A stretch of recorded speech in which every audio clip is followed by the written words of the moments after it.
Welcome to the Just Being Frank Show, the realest sports talk show on YouTube, giving fans a real-life perspective on sports and entertainment. You knew better, you do better, who do it better? Top of the morning, afternoon, night, depending on where you at. It's the poker host that do the most. Welcome to the Just Being Frank Show. Mychal Thompson, he then came out and let it be known what the real problem is in Indiana Fever. Oh, yeah, it ain't Caitlin Clark. It's not Caitlin Clark. Here goes a two-time NBA champion, legendary status, LAKER legendary status. Hello. Mychal Thompson, Klay Thompson's daddy, who's also a legend in his own right, Hall of Famer in his own right, has come out and let it be known, man, it's Stephanie White is the problem with the Indiana Fever and why Caitlin Clark doesn't look like the Caitlin Clark we all know she can actually be and is. So let's with no further ado, let's bring him up here and have him speak, and I react to what's going on. Do you stand by your original tweet that, according to a reliable source, the Indiana Fever do not want Caitlin Clark? Well, that's what I'm hearing, from all the contacts we have around the basketball world. You hear that, and you watch the Fever play. I watch every game. I've watched every game of Caitlin since she was a sophomore at Iowa. So I've known about her for a long time, been a big fan of hers, probably the biggest fan of hers outside of her family, because I love the way she played the game. And from watching the Fever, it just looks like they don't want the Caitlin Clark that we fell in love with at Iowa. The Caitlin Clark that used to play with daring and with bravado, coming down and pulling up with logo threes on the break, playing with that kind of confidence. I don't see that Caitlin anymore, so I don't even know if the Fever want that Caitlin Clark to play for them. They seem to want more of a benign, more of a pedestrian point guard. So I don't think her style fits the way they're using her. So it looks to me like they prefer to have more of a traditional type of point guard, not a point guard who can shoot from the logo threes. We want that Caitlin back, and we're not seeing that Caitlin anymore. Damn, we not. That's why I did with a real CC, please stand up. And I showed y'all how she played at Iowa. I showed you a game. If you didn't see that live, you might want to go check it out. Because Caitlin Clark was playing off ball basically all game. But she was coming off of double screens, triple screens, actions repeatedly all throughout the game. The game was so easy. She scored so effortlessly at Iowa a lot of the times. And I don't think a lot of people realize that. You might want to go back and start watching that Lisa Bluter offense and how she had Caitlin Clark playing. Caitlin Clark really only brought the ball up when they got, in transition. They get the breathe, but I get on the break, they look for Caitlin Clark. And then sometimes not even then, Caitlin Clark could be running down the court, ready to come off of a pin down or something and knock something down. So yeah, like Mychal said, man, they using her all wrong. Mychal, you've been involved with basketball since the 70s, 80s. I mean, high-level basketball. The University of Minnesota, am I right? Right. Yeah, University of Minnesota, and then, of course, in the NBA. Have you ever seen this before with such – obviously, you played with Magic Johnson. You played in the era with Bird, Magic, Kareem. Have you ever seen this before where you have this transcendent superstar and they seem to have adopted a system that doesn't work for Caitlin Clark? Never seen this in any sport. It'd be wow, never seen this nowhere. This is unprecedented. This is diabolical. That's the real. A lot of people like to use diabolical. This is diabolical. This is something we've never seen. This man been around way longer than myself, and he's never seen it. Like taking the serve away from Serena Williams. A coach telling her, "No, I don't like that big serve you have. So let's have a more traditional serve, one that's not as hard and can't. It's like taking the bat out of Ohtani's hands and turning him into a." Yeah, he said it's like taking the serve away from Serena Williams. I want y'all to think about that. That's why I have to stop it. I'm gonna let him cook. I'm gonna even go 2-3 bars back. I want you to hear him say it again. That was tough. Well, the University of Minnesota, am I right? Right. Yeah, University of Minnesota, and then, of course, in the Magic Johnson, You played in the era with Bird, Magic, Kareem. Have you ever seen this before where you have this transcendent superstar and they seem to have adopted a system that doesn't work for Caitlin Clark? Never seen this in any sport. It'd be like taking the serve away from Serena Williams. The coach telling her, no, I don't like that big serve you have. So let's have a more traditional serve, one that's not as hard and can't. It's like taking the bat out of Otani's hands and turning him to a single sitter. It's like taking the second best lineman in the history of football next to Ball State's Jason Whitlock's, the late great Larry Allen from the Cowboys, and turning him into a long snapper. They've taken away Caitlin's superpowers. And when you draft a player like Caitlin, like a Steph Curry, wow, they taking away Caitlin's superpowers, bro. This is a legend talking about this, man. This is a two-time champ, man. He watched more basketball than a lot of us combined. What he just said was huge right there. Magic and Isaiah Thomas, of course, Michael Jordan, Kobe Bryant. When you have a player of that caliber of a Wemby, you play to their strengths and you build around a franchise player such as that. And it seems like they brought the franchise player in to make them play the way they want to play, as opposed to adopting to her style and what made her the most popular basketball player in the world when she was at Iowa. What do you think? And this is pure speculation on your part, my part. What do you think's driving that? Why are they doing that? I guess they just, from my basketball experience and knowledge, they, for some reason, they don't like the way she played at Iowa. Yeah, they drafted her number one, but they seem like the higher ups, the brain trust, drafted her to be more of a standard point guard. And that just doesn't make any sense. So I'm gonna have to say you might be wrong. I'm telling you, it's a little deeper than that, Mike. It's a little deeper than that, Mike. You got to go a little deeper, Mike. And you might know, but you just not the point guard that she was, the playmaker, scorer. Because how does that make any sense? Why would I draft a player number one who's transcendent? Come on, man. Plays how she plays. Clearly, she's been playing like that all through Iowa. So why would I draft her just to suppress her game and make it this shit just I'd be lost to words. Like, because it makes that much sense. Like, I mean, I can't even speak. What am I talking about? It doesn't make any sense. I can't even speak because this shit is so nuts. I can't even wrap my head around what's happening to Caitlin Clark. Did you hear what that man said? It's like taking that big serve away from Serena Williams. And a coach could do that. A dumb coach could be like, yeah, no, let's just go this way. Don't try to just get the home run or off the – like, it's really like that. It's Caitlin Clark. No, don't do that. Don't do something that'll stretch the defense out and open the floor for everybody and so on and so forth. It's crazy. She was at Iowa. That's why you drafted Caitlin Clark. That's why we fell in love with her style. That's why she was the biggest attraction in all of team sports for a few years there, because people had never seen this before from a woman basketball player, playing with like an Isaiah Thomas, Steph Curry type combination point guard. She was something never seen this before.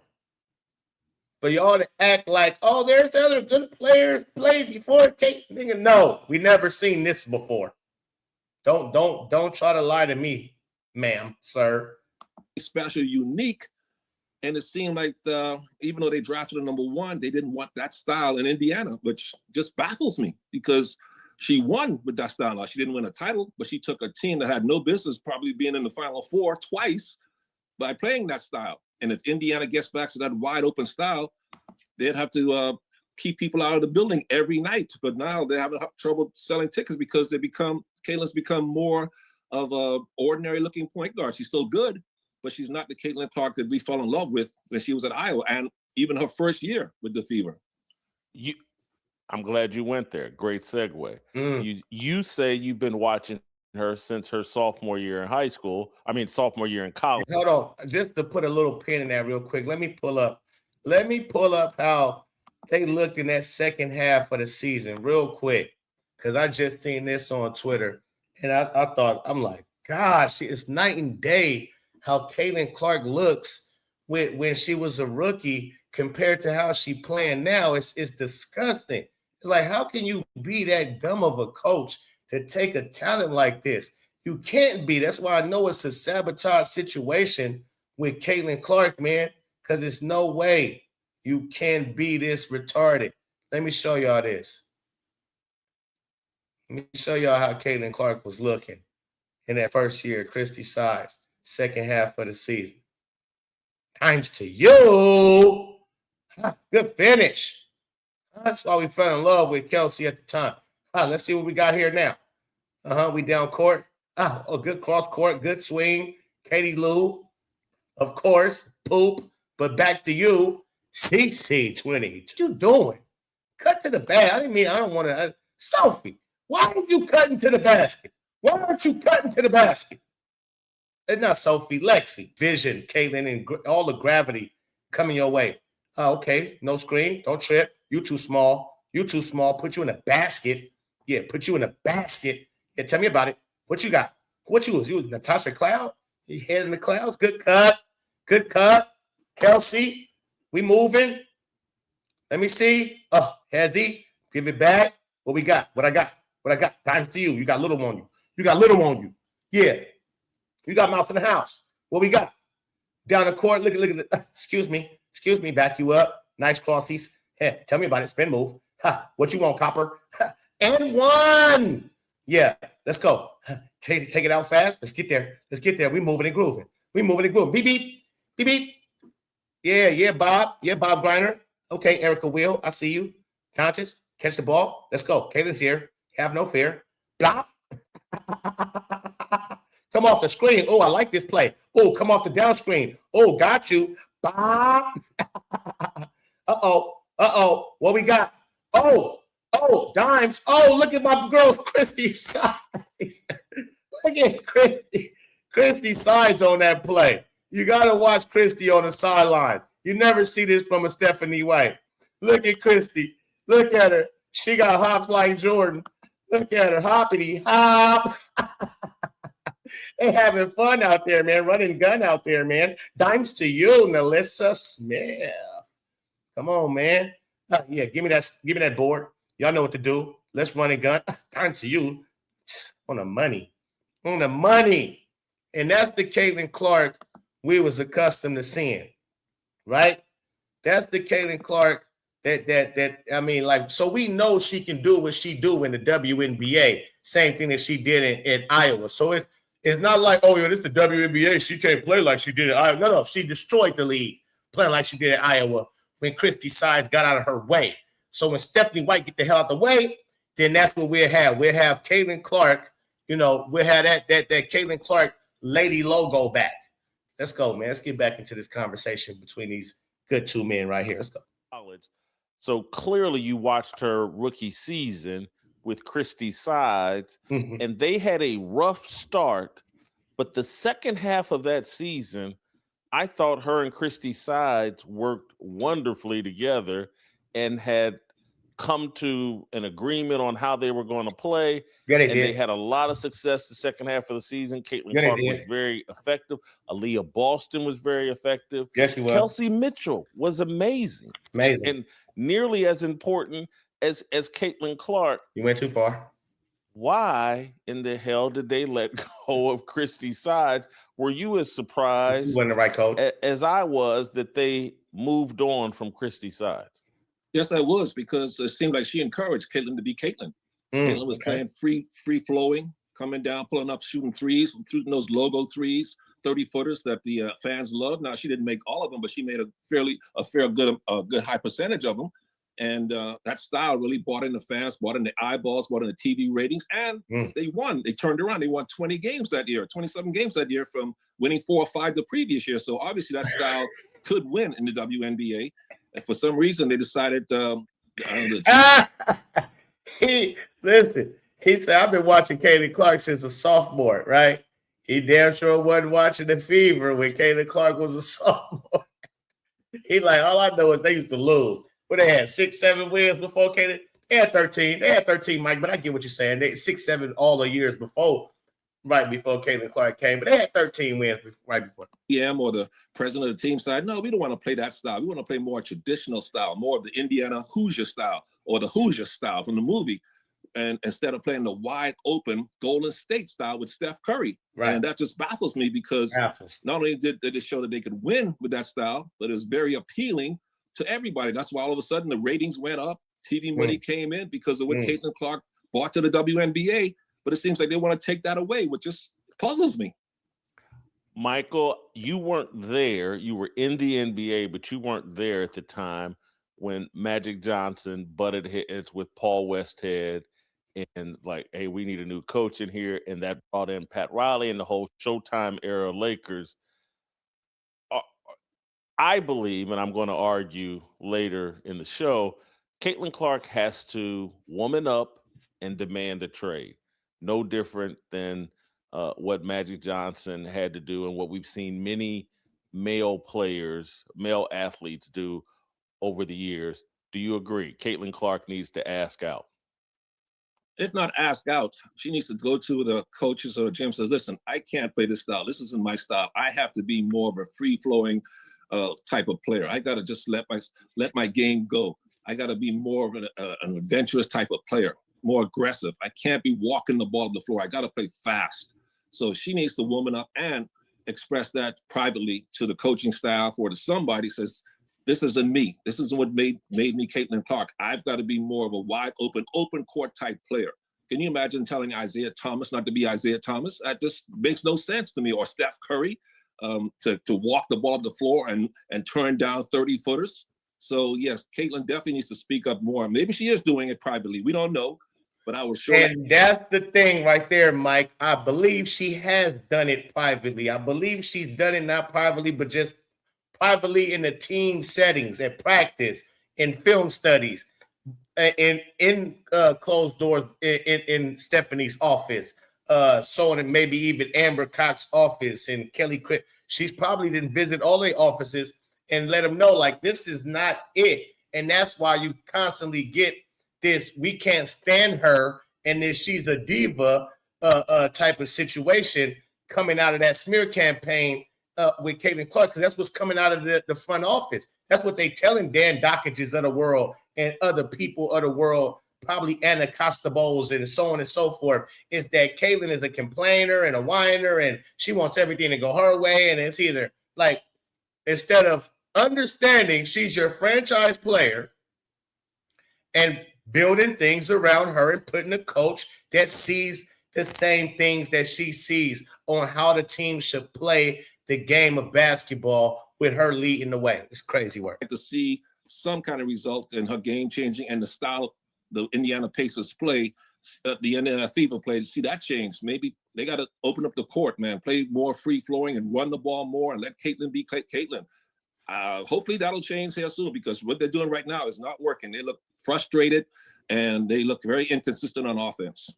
Not working, Stephanie. The whole team looks frustrated and you niggas look inconsistent. Excuse my Frenches. They have the personnel to play Caitlin style. You know, I look at a year ago when they brought in DeWanna Bonner and Natasha Howard. I was like, well, they're accomplished players. And so on the surface, I was excited. But when you look at their style of play, they're half-court players. When I look at who they replaced them with, this Monique Billing. Businesses in small towns grew more than 30% selling on Amazon, like Blue Track. Amazon helped me reach customers across the country. What the hell? Never seen that happen like that. Apologies. Do they have the personnel to play Caitlin style? Yes, they do. Like you just mentioned Monique Billing. She can run. She gets up on the floor and Caitlin throws the ball ahead. Kelsey Mitchell's very fast. You know, Sophie. And that's funny because Mo Billings can run and Kelsey Mitchell is fast. But we haven't seen the Mo Billings run the floor like how she was running the floor for USA FIBA Cup. Are athletic wings. They can run the floor. So they definitely have the foot speed to open up the floor and play more of a fast break, wide open game. Those girls, Aaliyah Boston can run the floor. How many times have we seen her running the floor and Caitlin Clark throws ahead and hits her on the run and she finishes at the rim? So they definitely have the personnel to play at a faster pace. And Stephanie White needs to recognize that. Stephanie White has a different style and system, and it seems like her connections with the front office, Lynn Dunn was recruited her to Purdue as a player. It seems like the organization is all behind Stephanie White and her style as opposed to the player's style. Can Stephanie White and Caitlin Clark coexist? If they want to get the most out of Caitlin's career, they have to. Stephanie White has to change her philosophy and let they don't want to do that, and they're not, Mike. Adopt the Pat Riley style, open up the Showtime era, get away from this Paul Westhead style where he wanted to walk the ball up the floor because he had Kareem Abdul-Jabbar, and Magic Johnson says, no, man, we got to run. And Stephanie White needs to recognize and say, hey, Caitlin Clark is at her best. Your team is at their best when Caitlin Clark's allowed to freelance and do what she did when she was at Iowa. It'll benefit everybody. Kelsey Mitchell will get more open shots. Lexi Hull and Sophie Cunningham will get more layups on the break. Aaliyah Boston, Mo Billings, they will all benefit from a faster pace and letting Caitlin run the show and take over. Mike, why not let's just move Caitlin Clark to Los Angeles? That's what's best for the league overall. If the franchise is popping in Los Angeles, the greatest basketball players, the biggest attractions from Wilt to Kareem to Shaq to LeBron to Luke, they all end up in Los Angeles. Why shouldn't the WNBA do what the NBA does, ship the biggest attraction to Los Angeles? That's a great idea. I would love it, of course, being out here in LA, of course, and working for the Lakers myself. So I would love if that comes to fruition, but I don't think it's going to happen. I'd be shocked if the Indiana Fever decides to trade Caitlin Clark. I mean, she is the reason why that place has 15 to 17,000 people in that arena. If they trade Caitlin, they'll get a good package for her, but I think the attendance would drop down to around 8,000 or 9,000. I'm not sure if that really matters, Michael. And I say that these WNBA franchises, particularly with Herb Simon, they seem to be tax write-offs more than businesses. Because if it were a business, they would have surrounded Caitlin Clark with everything she needs from the get-go if this were a business. And the other thing... Here we go. We're talking about tax write-offs again. Either he got that from me or he finally it out himself, because I've been saying that shit since Caitlin Clark's rookie season, when I knew that they kept this league around for 30 years, 27, 26 years, and never made a profit. I said, oh, yeah, they're getting that money off the back end. It's a tax write-off. So that's why they don't have no problem keeping it afloat, because they getting money from somewhere else, and they don't even have to put no money into the league for real. They don't have to really promote the league. They can get these girls from $60,000 to $250,000, give them a uniform, rent out the local rec center, and let them have at it. And I don't want to drag you into my hot water, but I don't know. Have you watch closely? But so they have Bree Hall, Raven Johnson, Aaliyah Boston, and Tyisha Harris. These are all former South Carolina Don Staley players. This would be like if the Lakers drafted Magic and surrounded him with Bobby Knight's players, and had 4 or 5 guys from Bobby Knight's system on the team. That wouldn't make sense. And so this is where I go, like, they haven't been professional. They haven't executed a strategy of like, hey, we're doing what's best for business, and what's best for business is for Caitlin Clark to be leading the Showtime Fever. I just don't, I think they have no choice but to trade Caitlin Clark. And I think they're trying to put Caitlin Clark in a position where she demands the trade, which kind of lets them off the hook. It wasn't our idea. We wanted this to work. I can see that. Good point. Good point. Caitlin Clark and her father need to give them what they want. Indeed. Well, you know, all the South Carolina players on one team for the Fever, that can still work, Jason, because think about it. The New York Knicks right now, all of Jay Bright's players play for him. Villanova players, Jason Brunson, Jalen Brunson, Mikal Bridges, who else? Josh Hart. They had DiVincenzo there last year before they traded him. So, and they won with all those Villanova players on the same team coming over to the Knicks. So it can be done, even though you got a bunch of Carolina players there, and they're all good players. So Stephanie White just has to, accept changing a system and let. That's now. See, I love how he did that. I love how he didn't take. Listen, because I understand where Jason was going, and Jason is 100% right about that's weird. That's just ugly. But what Mychal Thompson is like, it don't even matter. Caitlin is so good, and those players is good too. If Stephanie White allowed Caitlin to play Caitlin basketball with those said players, they still would win. They still would be a team to be reckoned with because AB is a good player, right? As far as WNBA standards goes. Kelsey Mitchell, good player. As long as they playing like how they was playing in the second half of Caitlin's year one, then she could win with damn near anybody. She damn near won with Katie Lou Samuelson and Erica Wheeler and Alyssa Smith, who was sticking up the court, and Gracie Berger and all kinds of just weird lineups and different shits. And then you got DeWanna Grandma. Like, come on, man. Caitlin Clark can win with damn near anything as long as they're culpable. That'll solve all of FIBA's problems right there. Yes, Caitlin, she's got to improve in some areas too. She's got to be able to score more going to her right and not just rely on the step back three. She's got to, stop the careless turnovers that we see sometimes, and of course, play better on defense. So she has to improve in some areas too. She's not perfect. No basketball player is, except maybe, of course, Jordan and Kobe, and maybe Wemby, if Wemby ever gets in the paint.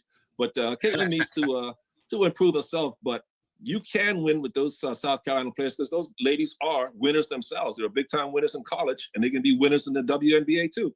Good points. Bill Plaschke, who I'm sure you know, okay, columnist for the Los Angeles Times, has written about that Caitlin Clark has become unlikable. She complains too much on the court. And I'm a Caitlin Clark groupie. I mean, I love her. I've watched every game just like you. You hot, but I do think Bill Plaschke makes a relevant, legitimate point. She spends too much time arguing and fussing with the referees. No, I don't agree with that at all. I read that article, and I just thought that was totally wrong because Caitlin she needs to argue with Jason. If you watch the games, defenders take a lot of liberties with her, a lot of hands-on, a lot of pushing and shoving and grabbing because she is Caitlin Clark, so they're trying to slow her down. So I think the referees do let a lot more contact go against Caitlin as opposed to other point guards in the league. So yes, I agree with her complaining the way she does it. Besides, that's right. The other day, Breanna Stewart was yelling and screaming at her coaching staff, and we didn't hear anything about it. So I like it when Caitlin complains because she has to point out how the defenders are taking liberties against her because the referees won't call it. It's called freedom of movement. And she has grabbed and clutched and held on more so than any other player in the league. So she should complain and point it. If Stephanie White won't point it out, she has to point it out herself. Stephanie, where you at, Methany? Do you hear the legend? Do you hear the two-time NBA champ? Do you hear Klay Thompson's daddy talking to you? You don't take up for Caitlin Clark. You don't ride for her. You don't ride with her. You just ride against her. It seems like since you've been there. Way to cook that shit up. And I've been trying to say this even to Jason. I believe when I was on this show before, I said the same thing. Like, no, nigga, she got the deserve. I mean, she got the right to complain. You don't see what's going on, how they plan her and how they not calling nothing for her. She has every right to complain and talk shit to the refs. I don't give a damn what none of y'all talking about. Well, and this is dangerous territory for you, not for me, but we're talking about women. And Caitlin Clark fussing at these female refs. Oh, come on. And Caitlin Clark fussing at these primarily alternative lifestyle female refs. I think she's picking a fight she can't win. That she has a very bad whistle. Some of the fouls they're calling on her are absolutely ridiculous. And I think it's because she has an adversarial relationship with the officiating crews. And I think this has been going on since high school, certainly since college. Yeah. And that little word of mouth, I think they're picking on Caitlin Clark, and she's giving them fuel and creating some personal animus among them by fighting and fussing with them. No. Silence would serve her better. This is where Jason pisses me off. Like, how do you miss this point on what's going on? She should be the coach. She shouldn't have, you know what? The coach should be on the referees as damn near getting technical every game. That would make a statement and pointing out what the Fever should be doing is pointing out all the missed calls that's caused on their Twitter, on their Instagram, on their TikTok. Like, point the shit out and for everybody to see to let it. Listen, our coach is getting technical foul, fine after fine, but they constantly keep not calling calls that they should be when it comes to CC. Period. She should be on their ass. And you should be helping her be on their ass instead of against her. It's crazy to me. And Caitlin Clark, before she blew up, she didn't really have these problems with the refs. Go watch the games. She didn't really go off on the refs like that. It wasn't that damn near every game she got to be all this, that, and all in the ref safe. No, it wasn't like that until her senior year. After she did what she did and became a household name, after she did what she did her junior year, coming back in her senior year, yeah, they started giving her the treatment like how they was giving her, like how they given her in the WNBA her senior year. It seemed like a memo went out after senior year, like, oh yeah, don't give her no more calls. Don't make it easy. Like we're not, yeah. She already a big ass star. She already blew up. She didn't blew up. And that to me, it seems like what took place. And Caitlin Clark started complaining and getting on their ass more her senior year in college because they was doing this type of treatment they are now. With them. I mean, I guess you have a point there, but I like when players speak up for themselves. Right. If they feel like they're getting abused and not getting the calls.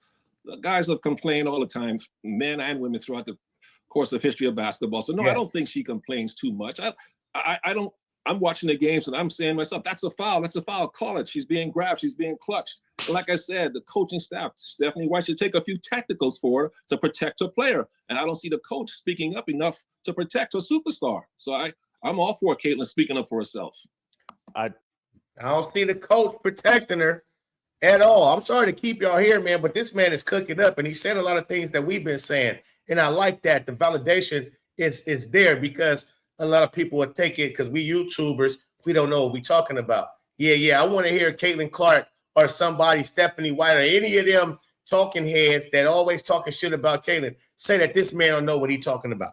Totally agree with you there. And the other place where I think Stephanie White and that coaching staff hang her out to dry is on defense. I mean, what they were doing initially, switching 1 through 5, that seems intentional to me. That like they wanted to put Caitlin Clark in a bad position, and they did it. And because I think it's exaggerated. Need a ride? Hertz has pairings for every adventure. See Star Wars, The Mandalorian, and Grogu only in theaters. Sometimes, and it can be lacking. But she's not a horrendous defensive player. I think they've had a horrendous defensive scheme that anybody, any 6-foot guard, in whether NBA or WNBA, that has to switch 1 through 5 is going to get put in a bad position. No, I don't agree with you there, Jason. She's bad on defense. She's got to get better. I mean, like, come on, Caitlin, move your feet. She gets beat off the dribble. She gets out of position. She reaches and picks up silly fouls. You're the franchise player. You can't be picking up 3 fouls in the first half. So I don't blame Stephanie White for her defense at all. As a player, you have to take individual pride and responsibility and be willing to defend, move your feet, and figure it out. So she definitely needs to improve defensively because even I'm watching the game, she said, come on, Caitlin, you can't get beat off the dribble that easily. So that's not Stephanie White's fault. That's hers. She has to, as much pride as she takes in shooting drills, I'm sure, working on a shot, you also have to take that same type of pride and focus on learning how to play defense too and how to move your feet and get in position so you won't pick up silly fouls. So that's all on her. Now, see, I just wanted to play that last part for y'all right there. He says even a lot more. Go to Winlocks and check that out if you want to see the full of it. But he because he goes on to talk more. But I like that he held her accountable in a sense and then blame it all on Stephanie White because that will show people, yeah, he not just such a Caitlin Clark all up in her like he won't give her no criticism. He says, yeah, she's not perfect. It's a lot of things she could work on, this, that, and the other. And then he like, nah, but I understand him. And Jason is right. The defensive scheme is terrible. Leaving her on the island is terrible. Jason, you're right about that. But Mychal, you also right in the sense because look at Klay. Klay was not just a shooter.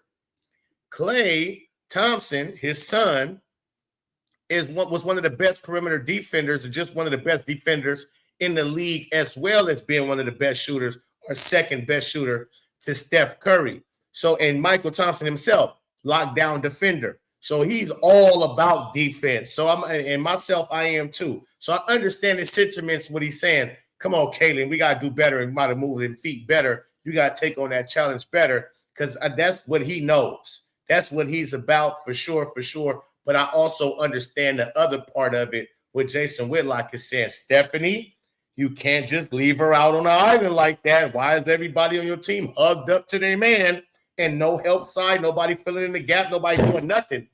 It's ridiculous, the switching everything. It's ridiculous. You putting her in a bad spot. And so, man, anyway, that was a hellified show and takes from Mychal Thompson as well as Jason Whitlock. They kind of went out a little disagreements here and there, but that's all good, man. Let me know what y'all think in the comments. Hit the like button, hit the hype button, subscribe. It's the Pope. Peace and love. I'm out.